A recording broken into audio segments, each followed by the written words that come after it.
కార్మిక సంఘాల పక్షాన సిఐటియు 5 యూనియన్ నాయకులు నిరంతరం అవిశ్రామికంగా పోరాడుతూనే ఉంటామని విజయవాడ సిఐటియు పశ్చిమ జోన్ కమిటీ నేతలు తెలిపారు. ప్రజా సంఘాల పక్షానే తాము పోరాడుతామని వారు వెల్లడించారు. వైసీపీ నిరంకుశత్వ పాలన వల్ల కార్మికులు రోడ్డున పడ్డారని, వారికి అండగా ఉంటూ ఉద్యమాన్ని తీవ్రతరం చేస్తామని వారి సందర్భంగా హెచ్చరించారు.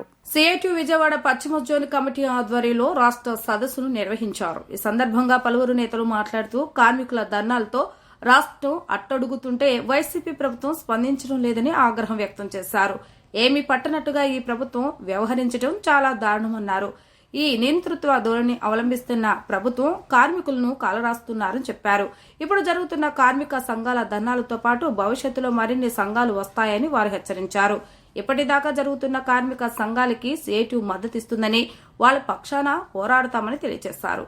భవిష్యత్తులో కూడా కార్మికుల సంఘాలను ఒకే తాటిపై నడిపించడానికి సిఐటియు 5 కృషి చేస్తారని తెలియజేశారు.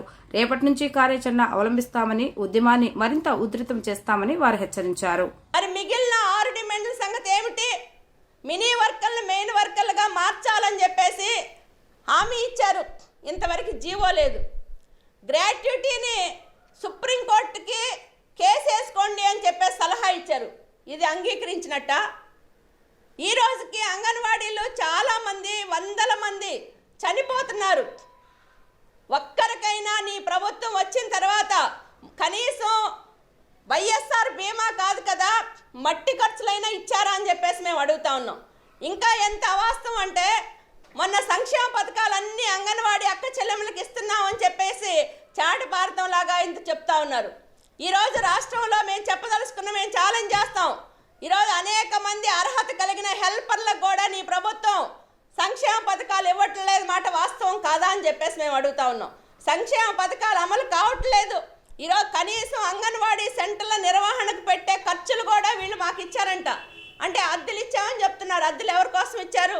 మరి పాండిచేరి, గోవా, కేరళ, కర్ణాటకలో ఇంప్లిమెంటేషన్ చేసిన సందర్భంలో ఆంధ్రప్రదేశ్లో తక్షణమే గ్రాడ్యుయేట్ ఇవ్వాలని చెప్పితే మరి మేము ఇవ్వడానికి వీలు కుదరదు, 2 గవర్నమెంట్లకు సంబంధించి ఉంది కాబట్టి సెంట్రల్ గవర్నమెంట్ దగ్గర తేల్చుకోండి అన్నారు.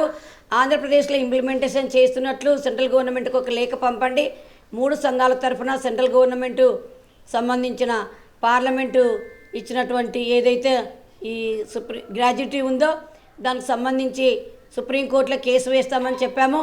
మరి ఇప్పుడు పరిష్కరించిన సమస్యలన్నీ కూడా అంగన్వాడీ టీచర్కు ఇలాంటి లబ్ధి పొందే సమస్యలు కాదు.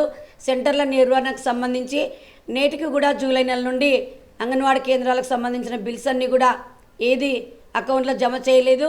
ప్రతిసారి వేతనం రావాలన్నా, బిల్లు రావాలన్నా, అద్దెలు రావాలన్నా ఆర్బీఐలో డబ్బులు లేవు, ఫైనాన్స్లో సమస్య ఉందని చెప్తున్నారు. మరి అడగని వాళ్ళందరికీ బటన్ నొక్కి కోట్ల రూపాయలు ఇస్తున్నాడు.